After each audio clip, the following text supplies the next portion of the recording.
Rahby Digital inazidi kuboreka. Tupo kwenye harakati za kuboresha akaunti yetu na kufanya kazi maoni yenu. Ushauri wenu ni muhimu sana kwetu na tunafanya kila jitihada kuhakikisha tunawaletea maudhui bora zaidi. Kama unahitaji kutunga mkono katika safari hii, unaweza kuchangia kiasi chochote kile ili kusaidia kufanikisha malengo yetu. Changia sasa na uwe sehemu ya mabadiliko.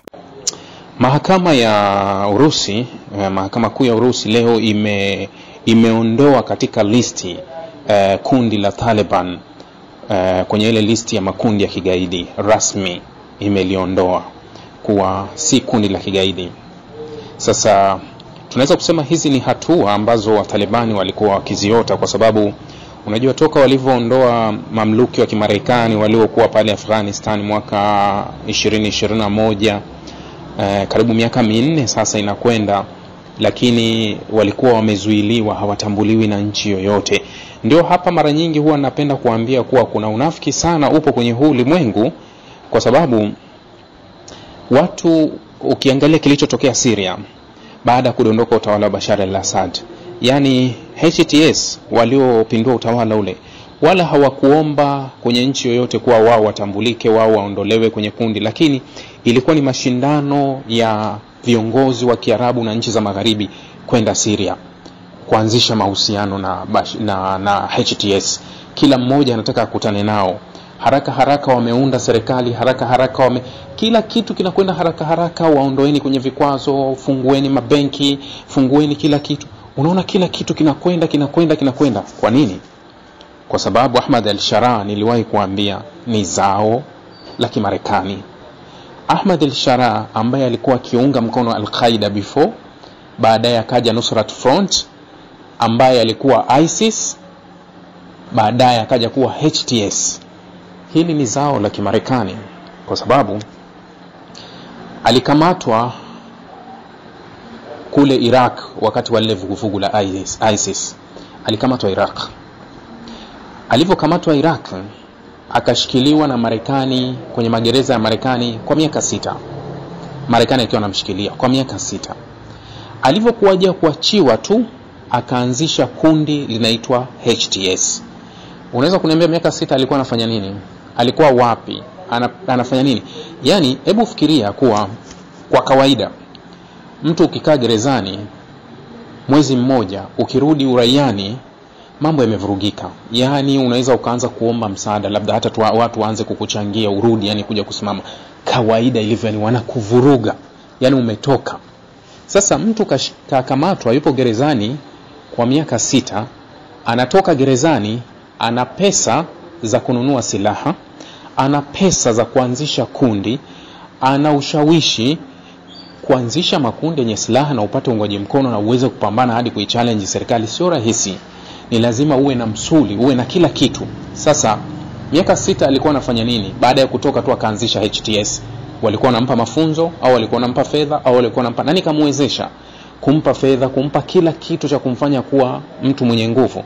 Kwa hiyo unaweza ukaelewa kuwa hili ni zao lao. Ndio maana haraka ilivyotokea kuwa wamepindua serikali ya Bashar al-Assad, haraka walienda kutaka kulazimisha kumtambua, kufanya nini. Muda utatupa majibu sana, kwa sababu al-Sharaa ambaye zamani alikuwa akifahamika kama Ahmed al-Jolani, Abu Muhammad al-Jolani, yeye ana deni ambalo litakuja kujulikana mbele kuwa anatakiwa awalipe wale ambao walimwezesha kuwa hapo. Leo Syria ni takriban siku 100 na kitu. Wastani ni siku 100 tuna kitu. Manake ukiangalia Bashar al-Assad aliondolewa Disemba 8. Kwa unaweza kuhesabu kuanzia Disemba mpaka hii tuko April. Karibu kama miezi 4 sasa inakwenda. Ni miezi 4 toka kuondoka utawala wa Bashar al-Assad. Katika miezi 4 Syria imefunguliwa kila kitu. Yani imewezeshwa, imefanywa nini, juzi nakwambia inapelekewa kila kitu. Syria imekuwa iko wazi kuwa, lakini tunazungumza hawa wa Talibani ambao Urusi anakuja kuwa nchi ya kwanza kufuta, kuwatoa kwenye listi ya ugaidi na kuanzisha ile uhusiano. Utasema uhusiano ulikuwepo kwa sababu Urusi amekuwa na ubalozi wake kule Kabul, kama vile Imarati, Saudi Arabia, Uchina na baadhi ya nchi nyingi zimekuwa na ubalozi. Yani zina ubalozi bila uhusiano, kuwa hatuna uhusiano wa kidiplomasia. Ubalozi inafanya nini kama no diplomatic, yani kwa unaweza so Watalibani ni miaka 4 bado dunia inasema hawastahili hawa kuondolewa. Ahmad al-Sharaa, Syria, wiki mashindano ya Ulaya, Uarabuni yote kwenda kwenye nchi kuhakikisha kuwa hiki tunampa. Sasa hili ni hatua moja ambayo Urusi amekuwa akitazama, lakini na Urusi anakuja kuwatambua Watalibani kwa sababu ni fursa. Ukikumbuka kuwa Urusi pia naye aliwahi kupigana nao mwisho wa miaka 80 kwenda miaka 90 alipigana nao. Sasa kama alipigana nao, baadaye wakaja wakapigana na Marekani, ni yale wamepigana na Marekani miaka 20 toka 2001 mpaka Marekani kaamua kuondoka. Toka 2001 miaka 20 Watalibani wamepigana na Marekani, miaka 10 walipigana na Mrusi. Urusi imepakana na Afghanistan, wanampaka, wanashare border. Sasa Urusi baada ya Ulaya kuanza kumsumbua na kuanza kuzuia njia, hivi sasa ameelekeza masoko yake ya mafuta upande wa Asia ya Kusini. Kwa hiyo njia nzuri ya kufika huko ni kupita Afghanistan.